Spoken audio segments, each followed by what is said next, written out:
in studio, we've got a very special guest. Remember, right now it's time for On My Grind. And let me tell you something. I read a quote from Akiwumi Ayodeji Adesina. He's the president of Africa Development Bank. And this is what the quote says. We have to be impatient in moving Africa forward.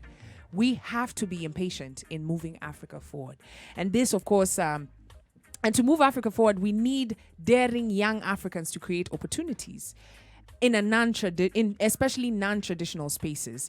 On My Grind today, we meet one such talent. After years of creating unforgettable events, as an event manager, Kevin ventured out of employment to follow his passion.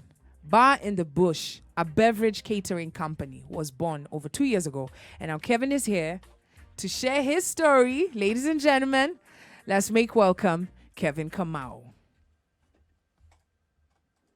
Wait, ladies and gentlemen, Phonebook.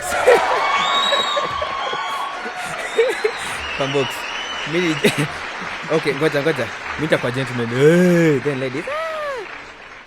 All right, Kevin, welcome to the show. Thank you. How are you doing? I'm doing good. I mean, umesikia hiyo intro nimekuchapa. Nimesikia mazee. Wow. Hey. First, let's start from the beginning. Yeah. What exactly is a beverage catering company? So I think the easiest way to explain it would be the same way you have a food catering company whereby you've got a wedding somewhere and guys are going to have to eat once you guys get married. Pilau, nini, unajua? Yeah. So people tend to forget that, besides people eating for about an hour, people are going to need beverage, yeah? So that's water, soda, juice, soda, nakadhalika. That's including alcoholic beverage. Ai, mtu akujangi na huyo mse wa catering akujangi na drinks? Maze. Mse anajua tu maji na soda. I'm not lying to you. That person, the most they can offer you, because they don't get to a point where they understand what do people want to drink after they have, because you can only have too many waters. You can only have too many sodas. Yeah, and also because the toilets are few. Yeah. So, so a beverage catering company, in this case, is a company that delivers mobile bar services to a place that ordinarily doesn't have a bar. Yeah. So imagine a place that, like your house, for example, it's not a standard place where you offer drinks. You have not been to my house. Okay, I'm sorry. Yeah. Come slowly. When we come back, tutatupatia reference ingine. Good vibes only on Vibes Radio. Watu wa catering kwani wakujangi na beverage? What is a beverage catering company? Like I said, a beverage catering company. First of all, the beverage could be alcoholic or non-alcoholic. Yeah. And a beverage catering company is a company that provides that particular beverage in a place that ordinarily wouldn't have a setting for it. Like venye weddings wanafanya. Ka wedding. Wanapenda kwanza nowadays hata kuna wedding siku hizi hata zinafanya hata kanisa zinafanya kwa lawns. Limuru, siku hizi ni limuru huko zimejaa. So exactly, lakini unajua kupeleka wedding yako kwa juu ya views, you have to figure what are guys gonna have? Yes. Na zitakuwa baridi. Alafu pia jioni watu wakiamua ni kudance nini. What are the people gonna have? Yeah, because some people invite you to their wedding or their function. Alafu nakunywa soda, Fanta ingine imeboy. Imeboy mbaya. Hiyo ndo shida sasa. Hata siwezi kwa function for too long. So unasema afadhali tungeenda manze club fulani hapa hivi west. Alafu unajua. Afadhali uniuzie lakini ikuwe kitu poa. As opposed to soda free lakini ni moto. So wewe ulienda tu ma weddings hivi ukatoka kukunywa Fanta imeboil ukasema damn. Hata si weddings peke yake. Nimeenda corporate parties, unapata it's a cocktail, it's a launch, but hakuna drinks baada.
I don't like how that is being served. I don't like how there is no soda, cold soda. So you start seeing that, and then you realize, while you start looking at it, ina happen mara mob sana. People are forgetting that, after food, people might need something else. So ulianzia wapi? That was 5 years. Actually, we're on our 6th year sahi. But before unajua kila kitu anza ka concept. Kwa karatasi, you pen it down. You know, before you even you start with simple things like logo. You have to know that ni pole pole. So ilianzia like about 5, we're on our 6th year, so about 6 years ago. Yeah. And then I used to work for a milk company, as a matter of fact. So nilikuwa naona vitu zina happen pia, so that's where it started. Alafu nikaona, okay, this is something that I could keep on researching. So research is a big thing because you have to research, because sometimes you might think it's a need, but maybe it's just your need. Yeah. So you have to ask people. Ask people. Wewe unapenda hiyo soda yako? Zizi. Ama wait, juzi niliona mlikomenda event flani. Was there a bar? Yeah, so I had to ask. So you were doing that research? Research, manze. It might not have a team kama Ipsos, but unaenda online, unaangalia, okay, companies ka sisi who exist. Na ulezaje ku multitask between the two jobs? Jioni ulikuwa unafanya research ama ulikuwa unafanya during the job? I think honestly, when you're stuck on something, hiyo story, hizo ni details. Mtu kusema ati uko job ingine, hiyo ni details, because you. But how are you managing both? Okay, so me personally, usiku is a big time for me. I'm a creative, it works better for me. Me, usiku is where I create my stuff. Actually, when it gets to 6 p.m, boss, sasa ndio inakuwa nikaa, ndio job imeanza. So in the evening, in the morning I'm working and I'm busy with everything else, but in the evening I make a point. And also on the phone squeezy, you just put a note. Something comes up to your head. I used to open up a notepad hivi, naandika tu glasses.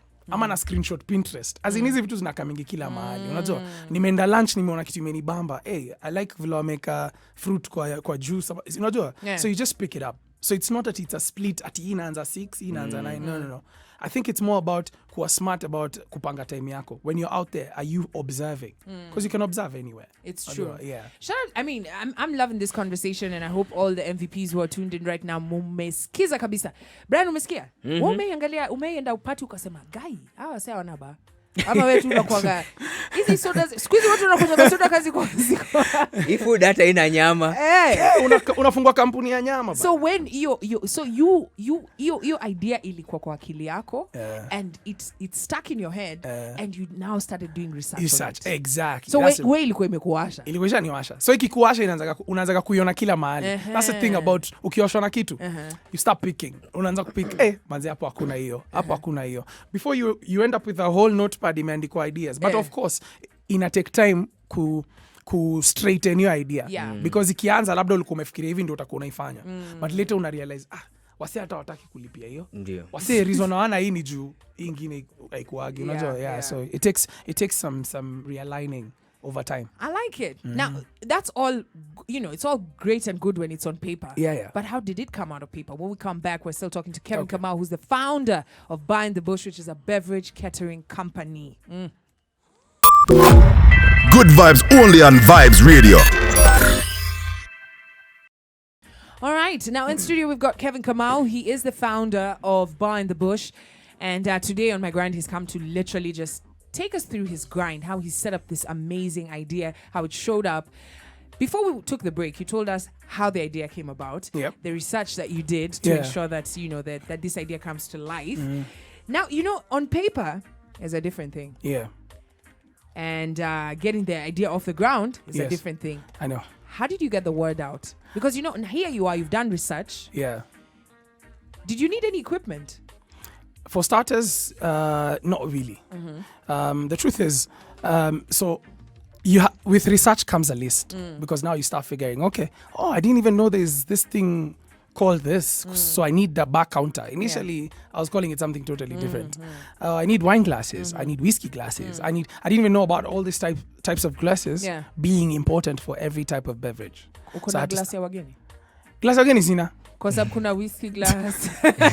Hakuna VIP. Yeah, when you have a VIP event. Okay. Yeah, so that's called a champagne flute. Mostly because I don't want pop champagne. Okay. So it's called a champagne flute. The first time I was given a flute. Champagne flute. What does that have to do with anything? Ile Glass glasi ya yako wageni inaitosha wewe. wageni VVIP man. useke bia hapo. Hapa Hiyo ni champagne. Aiteremki. Hiyo iteremki. Alafu unajua pia kuna vile lazima iwekwe mdo. Si ati ujaziwe mpaka hiyo ndo shida kwamba. Unaona sasa yeye ndakaijaya anauliza mbona watu wananicheza. Lazima ijazwe. Kuna ka level yani even wine glass haitazagi. So you had to do all this research and it's out there. Unajua Google maze. You know if you know tunatumia Google hapo. Niko tu Google. Once in a while afu Pinterest pia for visual sake maze. Pinterest unajua level yake is a whole different level. Yeah. You're just like wow, this is a birthday party, you know. So I came to learn about different themes, rustic themes. Zingine ziko corporates hawafanyi vitu kama rustic kama ni indoors, wanafanya more LEDs, ku brand, unaona. So you have to learn all these things and you don't learn them at one day. It also takes research. Research is a big thing. That's why most people don't want to do research. Most people want to get started, find an office, find a table. But honestly, the business doesn't work like that. Biashara inaanza focus na need. Need ya ule mse unataka kuuzia. It's not about you. Because sometimes, honestly, like for our business, who comes to our office? No one. Ile service tuna nini iko huko nje. So if you focus too much on the details, na hizo ndo vitu expensive zinafanya usianze biashara. Meza, rent, sijui steamer, I've always wanted my sijui kuena sticker ukiingia. For me that's is only semantics. Unless it's a whole different business, but you need to start small, think big. Let's start with where you started because unajua hii sasa umefanya search, research and you have researched again. Find out all these things, you're set. How did you get the word out? Nilianza na Phonebook yangu. Started with the Phonebook. Because in your Phonebook means you have a network and that you just network, your network. Because I go through, maze, who looks like they're close to getting married, ama they know people who are about to get married. Kuna wale mabeshte wajua, Kambunde. That is inside na wedding. Mabeshte wake wote. No marriage is happening soon. So but najua Mbunde anaweza kuwa. Huyu akona nini? Acha kuniangalia hivyo. By the way. Lakini sasa unajua back in the day ilikuwa 5 years ago ingekuwa noma. Au jamaa ningempata labda haizi nisaidia na weddings. So it starts from your Phonebook. Going through unasema okay, I know an auntie, I had my auntie does whatever. Unamcall unamwambia by the way when you're doing nini naweza provide a mixologist. She's like first of all who is a mixologist? Naambia ule mse atafanya hivi na hivi na hivi because you have to bring it down to the people. And then from that the questions they ask you need to start being keen on zile swali wanauliza because that's what you call sales objections. So your first how you were getting the word out is just start with the people around you. Because they trust you more and they don't need to know you for another 5 years to give you business. So inaanza na wala watu Phonebook. Acha niseme tu Phonebook hata. Tell us about your first event because unajua hapa sasa hiyo confidence yote ni researched. Sasa acha niongee ukweli yani. Our first event yani siko baya but ilikuwa runda. Okay. Nilikuwa nimeenda kufanya setup ya event normal because event management. Ndio. Msena dile ananiuliza alafu nafikiria li notice tu uchalia na anaweza nisaidia pale meza zitaekwa nini. So I was basically helping with that. But within her bringing up things that she hasn't sorted and the party ilikuwa jioni akastaja by the ile pombe tulinunua nani anahesabu alida iko wapi kwanza aliuliza nini shamba boy ile pombe by the ilifika akambo imefika akauliza na hiyo pombe by the tuko na glass. Akaanza kurealize by the way kuna angle iliachwa zale tent ilikuwa inaekwa meza zikiekwa food iko pale ishasotiwa kuna pombe ile by the way kaekwa kwa gym wakaisahau. So hapo ni nyumba mtu. Okay. Nyumba mtu. Tulianza poa. Ilikuwa nafikiri ni apartment. Nyumba mtu. Akasema kidogo akasema sasa nani atafanya hivi? But usisahau nilikuwa nishaanza research na ndio naambiago preparation meets opportunity. Yes. Nikamwambia mimi najua msee at that time hata tuna glasses zetu hatuna bar yetu na hii bash ina happen jioni kuanzia 6 hii dinner ina happen kuanzia 6 pia na ni graduation party ya sani yake sasa unaona sasa nimeshampromise sasa si lazima nifigure out vile kunaenda ndio sema piga simu sasa unajua unamwambia give me a minute kwanza unapiga lap zako huko. I hope mom was the first call because mom akona glasses za wageni Maze, sasa in my case maze hapo singesaidika but thank God nilikuwa in the event space so what I did is I started calling caterers because caterers was the easiest whatever plug naweza get. VP, do you have glasses? Do you have this type of glass? I need 300 glasses of this. By that time usahau naongea through ile kitu ninajua kutoka kwa Pinterest. So ananiambia mimi niko na 50 lakini hizo tu ndo naweza kupatia juu niko na event ingine leo. So unaona namwambia nipatie mse mwingine, but anyway mimi nilikuwa nishazo hiyo fast because the events life again inakuzoesha. Yeah, it just prepares you for that kind of, you know, last minute rush and everything. But funny enough, I can tell you on a scale of 1 to 10, I feel like we did a strong 5. Wow, a strong 5. And she was happy. She was happy. Confidence. As long as uko na hiyo confidence. Plus bartender manzi anachanganya mavitu. Kwanza the funniest things that I can bamba you. My sister was behind the bar. Oh, wow. And she has never. My sister. Drinks. I have that photo. Even our logo. You know, I created a logo. Yeah. We printed it ile A4. Oh, wow. Kwa tent. Oh, man. Kwa tent A4. That photo makes me happy. But you have to start from somewhere. You have to start. In terms of the name. Yeah. Did you have the name when you were doing this party or? Yeah, we did. Okay. The logo is what looked something different. And I look back at it and I say, like a guy. You know, but anyway, you know what? That's a journey. Yeah, you had to start from somewhere. I had to start from somewhere. And you, I like what you said, that you were researching and the opportunity met your preparedness. Yeah. How did you source for stuff? Now that I know, after now you've gotten into the business, you've told your sis, okay, now step aside. Now let me actually get people. How did you source for stuff? So once that party was over, I think out of the excitement, I was like, well, this thing can happen. So what I did is I started basically just calling people in the event space, asking them, do you know someone who does this? Do you know someone who does this? Initially, they didn't know exactly what I wanted to achieve with it. So I had to be a bit pushy with, no, but you know the same glass, I can do this with it. You just send me a picture, ndakwambia. So it took a lot of calls, honestly. It took a lot of site visits to see things that were not zile vitu nilikuwa natafuta, and also partnerships. Ilikuwa inabidi nauliza mse, so ulikuwa unapata ukianza kuulizia vitu ndo mtu ujua. No, how did you source for your workers? Workers. Yes, thank you. Okay, so for staff, I say basically ilikuwa nikaa kuhanya madem kwa club. Because you know, I picked numbers. Honestly, that's the truth. I used to go to a club. I see this guy's got a nice vibe. Juu mimi napenda kapale kwa bar. Namwambia boss, would you be willing to, when is your off day? Would you be willing to work? Yeah. Extra. So ulikuwa everywhere you're going, your business is in the back of your mind. Yeah, because it has to be. Because that's the only way you start seeing opportunities. But if you're not open to it, you won't see anything. So I was picking numbers everywhere. From waiters, kwa places tu yani. Hey, manze umeniserve poa. Place hata iko na waiter wawili. But unaweza tell tu mse, ukimpatia job private party, vile anaongea, would you like another, unataka ndimu zingine? And that's what I envisioned for my business. So I started picking numbers. And within no time, Phonebook yako inaanza kukanika, imeandikwa waiter, bartender, waiter, tao, st. Yeah. What would you say are the biggest lessons you've learned in this journey? Yeah, I think the biggest lessons I've learned, number one is there's always someone who's looking for what you have. So you don't necessarily have to spend money to get what you want. You can always barter trade. That's the biggest lesson I've learned. There's always someone struggling with, for example, hiring out their bar, and me, I need to give someone my bar. Yeah, so it's partnership. And then secondly, manze, an attitude of winning, yani. Knowing that, I got into this, it was not supposed to be easy. And that's the whole journey. Loving the journey. It's not about the destination. The journey, maze.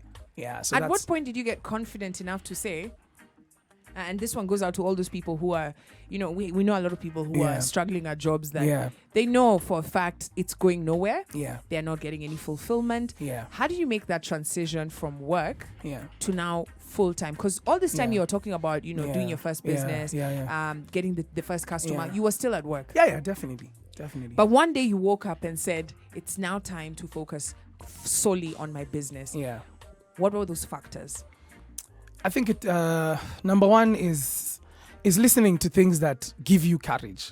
You know what I mean? Listening to speakers. It might look, like it's a bit whatever, but listening to people that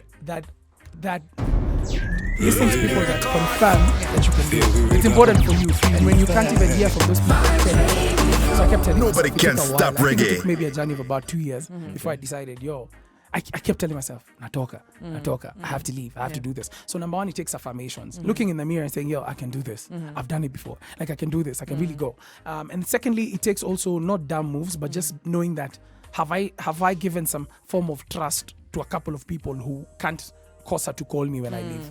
You get what I mean? Because there are people who I'd already dealt with, even when I was at work, that were like, but in the bush. And then, also just act like you're a big company even when you're not. Oh, I like that one. You know what I mean? I like that one. Have reply emails the way they're supposed to. Have a signature, manze, to your emails, manze. If you can afford it nowadays, a domain is how much? Yeah, send back emails with, don't Gmail man anymore. Don't Gmail anymore. Yeah. Gmails are free. And so many businesses out here. So I would say, think of your company as a big company even before you buy out a building. You know what I mean? Yeah. So that's what I would say that has gotten me to that point. I was going to ask you what next, but then you talked about buying out the building, and I'm Yeah. like, let me just step out of the building before you start buying. Thank you so much, Kevin, Yeah, for coming thanks. to share your Thanks, story with guys. us. That's Kevin, a CEO of Bar in the Bush.